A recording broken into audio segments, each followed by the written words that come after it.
iyadoo maalinba maalinta ka dambaysa ay ka soo darayso abaarta iyo biyo-la'aanta xooggan ee ka jirta gobolka Saraar ayaa deegaanka Baliga Tumbuur oo ka tirsan deegaamada gobolka Saraar waxaa xaaladda biyo-la'aaneed halkaasi ka jirta ugu geeriyooday marxuum Cabdilaahi Jaamac Diiriye oo kamid ahaa dadka reer guuraaga ah ee ku dhaqan deegaankaasi Baliga Tumbuur. Gudoomiye ku-xigeenka gobolka Saraar maayirka degmada Caynaba iyo qaar ka mid ah isuduwayaasha wasaaradaha gobolkani ayaa gaadhay deegaanka ay geeridani ka dhacday waxaana ay booqdeen qoyska ay geeridani ku dhacday iyagoo halkaasina gaarsiiyey taageero hordhaca oo isugu jirta biyo iyo raashin. Ugu horreynbana qaar ka mid ah ehelada uu ka geeriyooday marxuumkani ayaanu ka wareysanay xaaladda qallafsan ee dhinaca biyo-la'aanta ah ee ka taagan deegaankan taasi oo sababtay inuu u geeriyoodo marxuum Cabdilaahi Jaamac Diiriye. halkan waxaan isugu nimay madalshan marxuumkan halkan ku geeriyooday Cawil Jaamac Diiriye oo da'diisuna ay ahay 25 jir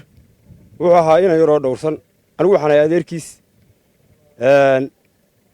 waxaana geeridu waa xaq wuxuu dhintay geeri naxdin leh oo keenay hawshan adduunyada waa taas oo aragtaan dhulku waa garoonka waa cawsleeyay waa biyo la'aan meel caagad biyo daraan biyo oo Saraara ay ku jirto oo laga soo qaadanayo ma jirto marka waxa weeye annagu sababta halka ku geeriyooday keentay xariga inuu qoyskiisa markii uu baahidaas dhacday ee biyo waayay agoon gaadhay 3 agoomoodna ay ahaayeen oo kii saddexaad uu yahay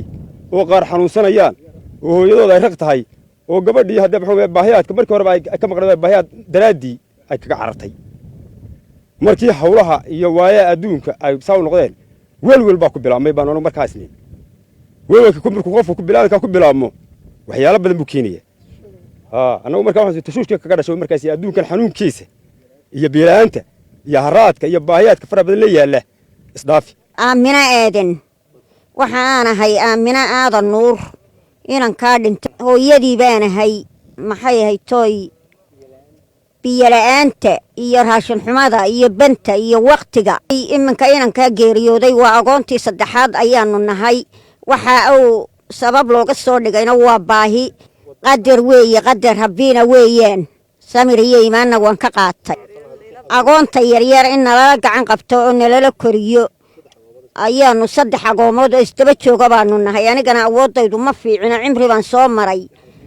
in xanuunsanaya oo dhimanna waan hayaa. gudoomiye ku-xigeenka gobolka Saraar Abubakar Shida Cali maayirka magaalada Caynaba Xasan Yuusuf Aadan isuduwayaasha wasaaradaha biyaha iyo gaadiidka ee gobolkani Saraar oo halkaasi ka hadlay ayaa qayladhaan baan ka muujiyay xaaladda qallafsan ee dhinaca biyaha ka taagan deegaankani waxayna tacsuudeen eheladii iyo qaraabadii uu ka geeriyooday marxuum Cabdilaahi Jaamac Diiriye. horta marka hore inta nool in maartay la ilaaliyo oo laga warhayo wixii dhintay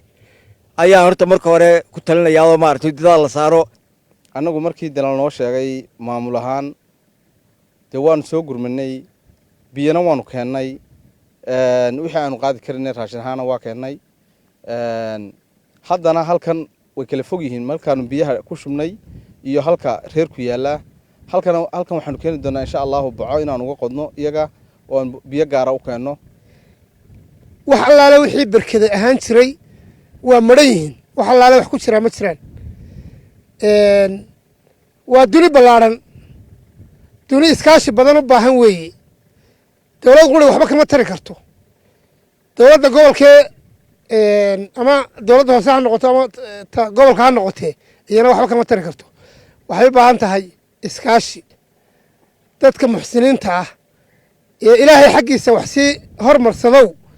dadkan u soo maartay dadka u soo gurmada casare ilaahay waxu baryaynaa samariyay baa halkan ka siiyo xukuumaddu inta waa gurmaysa hadda booyada boqolka ah ee Saraar waanu meelo tuula ugu qorno biray uma lahayd Tumbuur uma lahayd maanta Tumbuur baan keenay sababtaanu magaalada kaga soo boodsiinay waa geerida dhacday weeye 4 magaalo ku yaala Saraar booyad quri waxay ka gaar halkii maalin waxay soo qaasay hal low gudida abaaraha labadan booyood waa in lagu soo daro laba kale oo gurmada oo degdeg ah. Jaamac Boodacade warbaahinta qaranka Soomaaliland Caynaba.